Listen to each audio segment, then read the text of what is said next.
Hello, welcome to the Athy Community Family Resource Centre. I'm here to show you how to cook some easy, cheap and delicious meals. My name is Mary Grufferty-Flood and this course is called Down to Earth Cooking with Me. Now, the next dish I'm going to do for you is a dish I cook an awful lot. It's called homemade sausage rolls with sesame seeds, okay? Now these were bought in Lidl. Now I don't have shares in Lidl, but I mean this is where they were bought. And the reason why I bought them were, it had the quality Irish mark, okay? And they're jumbo sausages, all right?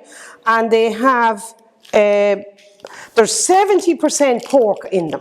So they're a good, decent quality sausage, okay? Now, you could buy sausage meat, but I find the better the sausage, the nicer the sausage roll, okay? I have taken the skins off 7 of them, and this is the one I haven't done, just to show you how it's done, all right? Now, I have a very sharp knife, and I'm absolutely afraid of my life of it. Now, I made a split down there like that, and you just peel the skin from the outer layer. Okay, so that is. Now, this is, 454 grams. Now, 454 is a pound of sausages, okay? So, this is my own homemade version of the sausage rolls, and I do parties and stuff like that, and I make these, and if you made 200 of them, they'd be all eaten, okay? So, the first thing I'm going to do is I'm just going to discard this and I'm going to wash my hands because I'm after handling meat. Is that all right? So I'll just do that next, okay? Usually if you're using meat on a chopping board and you only have one in your home, I find that I use the veg first and I do the meat last. Or you can put cling film on the chopping board for the meat part and then take it off, and that's following basic good guidelines, all right? This is my chopping board here, and I put that into the dishwasher, and I like the plain things, you know whether it's clean or not, okay? So I'm going to put about half a cup of breadcrumbs, okay? I'm going to put 2 small cloves of garlic, okay? And this is a garlic crusher. But if you don't have one, what you can do is, this is a really good knife, flatten it like that and chop it finely. Or you can grate it. So you have many options. Now, so I have the breadcrumbs, the garlic, and now I'm going to grate an onion into this. Now the reason why I grate it is, you could pan fry it. If you don't pan fry it and you roughly chop it, the onion won't be cooked properly in it. And I find by grating it, it gives 2 things. It gives moisture to the mixture, and you're using the all the onion, okay? So there's our onion. I'll tap this very gingerly with this very sharp knife. So there we are. Now, I would not recommend you put salt and pepper because there's enough salt and pepper in the meat to begin with, okay? An egg, this will bind it, okay? And then I'm going to add a little bit of fresh parsley, okay? Now, this is such a dangerous knife. I'm very, very cautious with it. This is the flat leaf parsley.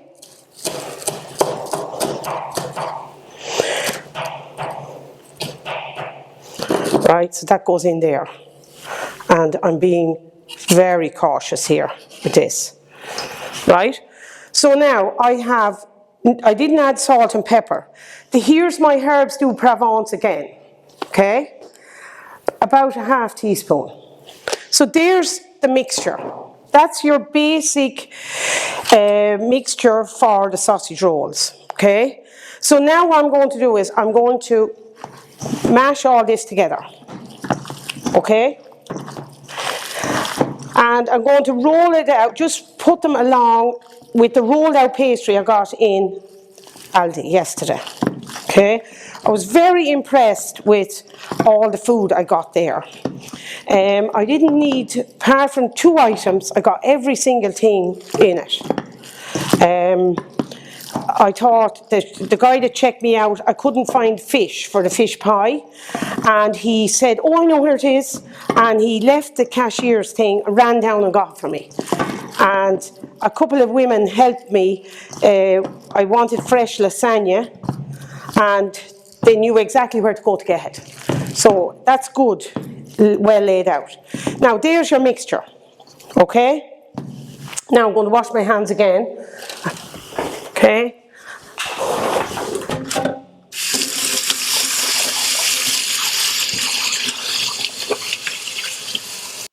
When you're making pastry or rolling out pastry, I use cling film on the worktop or the table, whichever you're using.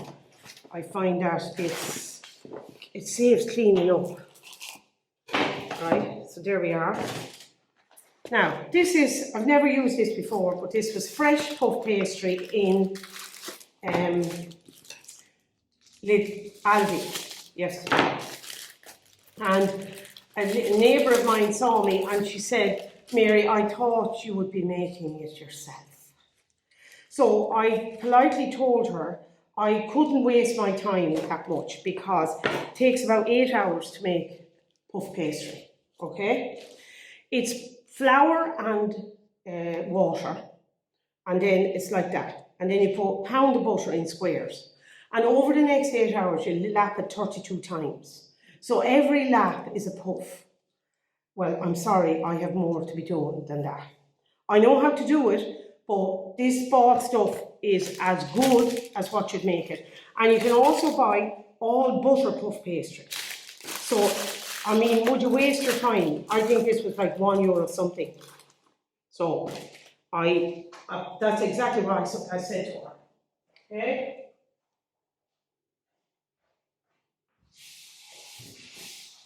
Now, this is all rolled out and all for you. Okay? So I'm just going to make a cut here like this.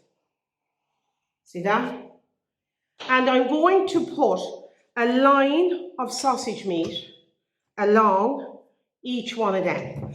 Now, you can have this all prepared prior, and it'll put cling film on it, and it will keep for several days in the fridge. Okay? So there's your line of sausage meat. Now, the better the sausages, the better the sausage rolls. I'll keep saying that to you, okay? Right? Now, do you see the way I'm keeping it in from the edge? Right. So there's your 2 lines. Now, I don't have a pastry brush, but we have fingers. So I'm just going to moisten the edge of the pastry. Right? Now, this piece of pastry here is going to go under the sausage here, right? So I'm literally going to lift it like that and press it like that.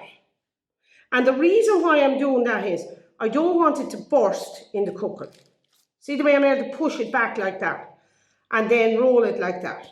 So there's one length of sausage roll, okay? Now you can cut these to whatever size you want. And at this stage, you could freeze them.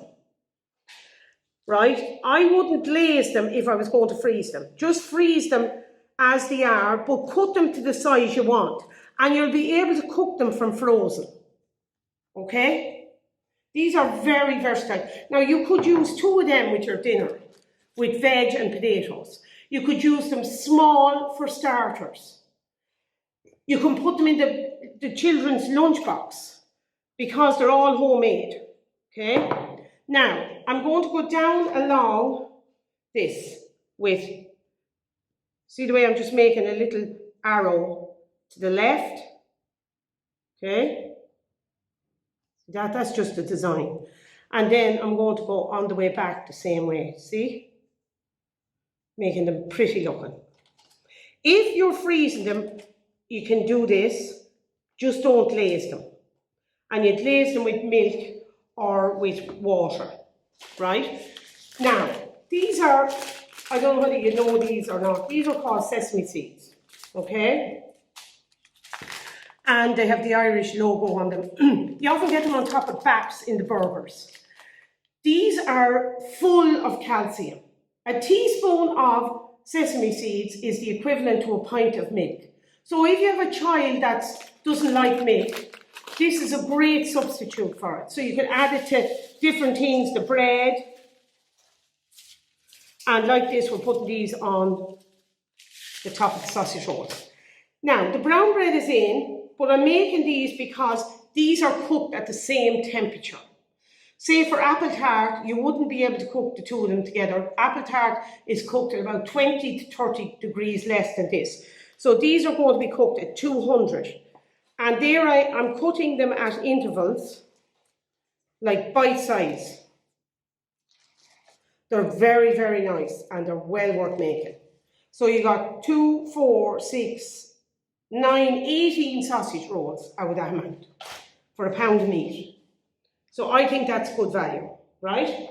So now I'm going over to the oven to get the tray out, put them in the oven with the bread, okay?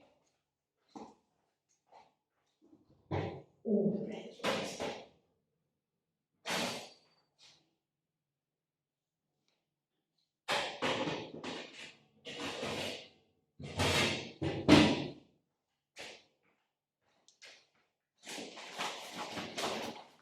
Now, the dish is nice and warm, so I'll just place these here.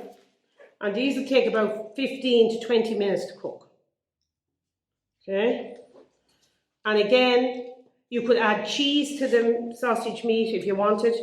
You know, and it's really, really good. I make these for my grandchildren and they absolutely love them. These will take about 20 to 25 minutes, as I say, and I'll just wedge this in here somewhere. Okay, so there we are, 20 to 25 minutes.